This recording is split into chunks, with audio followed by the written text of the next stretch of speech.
Bismillahirrahmanirrahim. Assalamualaikum warahmatullahi wabarakatuh. Perkenalkan, nama saya Destiani dari Pendidikan Kimia kelas 5B dengan NIM 11920800014. Di sini saya akan mempresentasikan hasil analisis jurnal internasional saya yang berjudul Chemistry, a Game for Functional Groups yang ditulis oleh Senolsen dan berasal dari Journal of Chemical Education yang diterbitkan pada tahun 2021 dengan nomor doi tertera pada layar.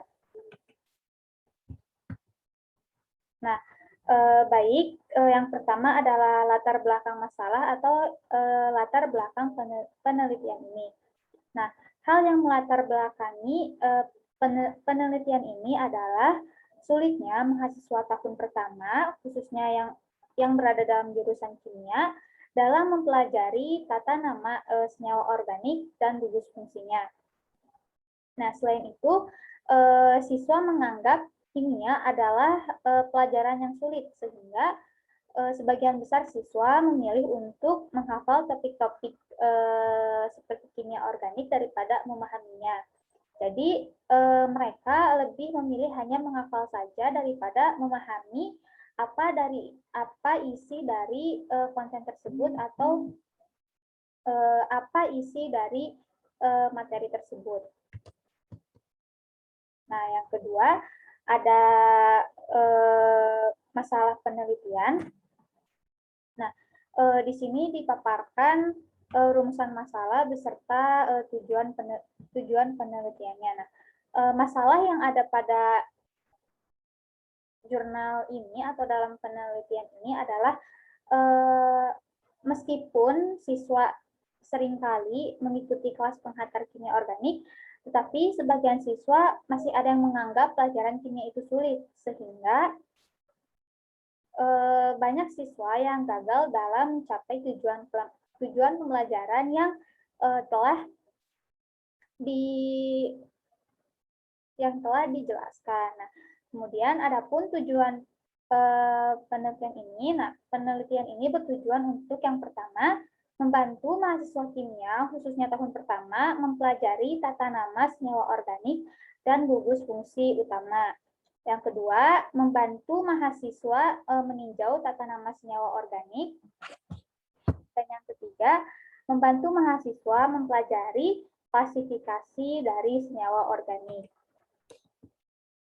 Nah, adapun metode penelitian yang digunakan dalam penelitian ini adalah jenis penelitiannya adalah penelitian tindakan kelas yang terdiri dari pre-test dan post-test. Kemudian, subjek penelitian ini adalah mahasiswa program sarjana S1 jurusan kimia tahun pertama. Kemudian, variabel penelitian yang digunakan adalah variabel bebasnya adalah media itu sendiri, yaitu penggunaan media permainan chemistis, yaitu berupa kartu. Kemudian, variabel terikatnya adalah pemahaman siswa mengenai tata nama senyawa organik dan gugus fungsi utama. Adapun instrumen penelitian yang digunakan adalah sebuah angket atau kuesioner dan seperangkat kartu permainan itu sendiri, yaitu chemistis. Nah, kemudian untuk teknik pengumpulan dan analisis data dalam penelitian kali ini adalah, atau dalam jurnal kali ini, yaitu pertama-tama siswa melakukan pretest sebelum menjalankan permainan. Nah, kemudian 12 siswa yang menjadi subjek penelitian dibagi menjadi 3 kelompok. Nah, yang kelompok 1 terdiri dari 4 mahasiswa yang lulus ujian pada mata kuliah kimia umum.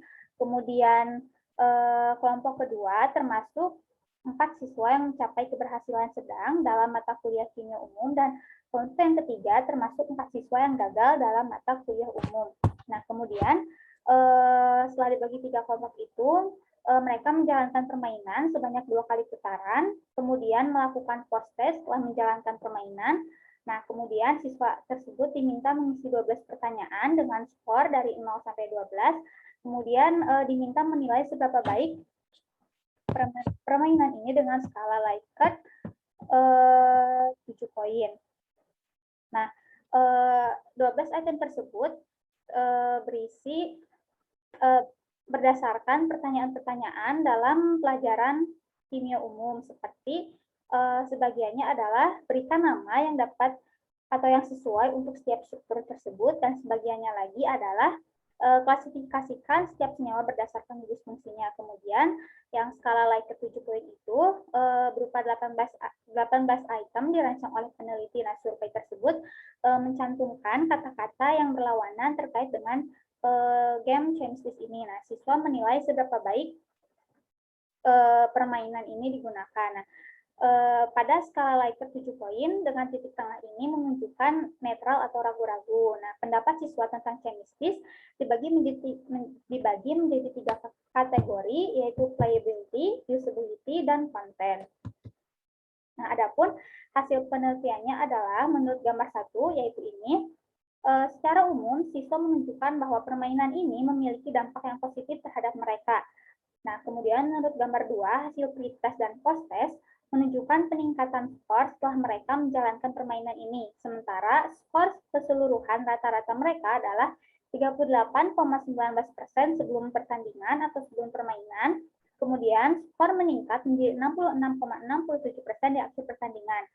Skor peserta meningkat dari 30,56% menjadi 52,78% dalam penamaan senyawa organik, dan dari 45,83% menjadi 80,56% dalam mengklasifikasikan kelompok fungsional. Nah, nilai siswa dalam penamaan senyawa organik ini agak lebih rendah daripada dalam mengklasifikasikan kelompok fungsional. Sebagai tujuan utama dari permainan ini ialah untuk mengajarkan klasifikasi kelompok fungsional. Nah, adapun kesimpulan dari penelitian ini adalah permainan Chemsys membantu siswa dalam mempelajari klasifikasi kelompok gugus fungsional secara menyenangkan. Siswa menganggap Chemsys sebagai media yang efektif dalam membantu mereka untuk mempelajari klasifikasi gugus fungsional. Selain itu, permainan ini memungkinkan siswa untuk meninjau tata nama senyawa termasuk gugus fungsi yang telah mereka pelajari sebelumnya. Hasil tes sebelum dan sesudah permainan menunjukkan bahwa siswa mengalami peningkatan skor yang lebih tinggi setelah menjalankan permainan. Chemsys dapat digunakan dalam mata pelajaran kimia dalam jenjang SMA, selain digunakan dalam tingkat universitas. Nah, kemudian komentar terhadap isi jurnal, menurut saya penggunaan media Chemsys ini dalam pembelajaran kimia, khususnya pada salah satu materi kimia organik, yaitu tata nama senyawa organik dan gugus fungsi utama, cukup efektif dilihat dari hasil penelitian jurnal yang menunjukkan siswa mengalami peningkatan skor saat mengerjakan post-test setelah menjalankan permainan ini. Nah, aturan main Chemsys pun dijelaskan secara rinci sehingga para pembaca mudah memahami dan bisa membayangkan bagaimana cara main permainan ini. Nah, mungkin permainan ini bisa dikembangkan menjadi berbasis teknologi sehingga bisa digunakan di perangkat Android maupun iOS. Sekian pemaparan analisis jurnal dari saya. Mohon maaf apabila banyak kekurangan. Terima kasih. Wassalamualaikum warahmatullahi wabarakatuh.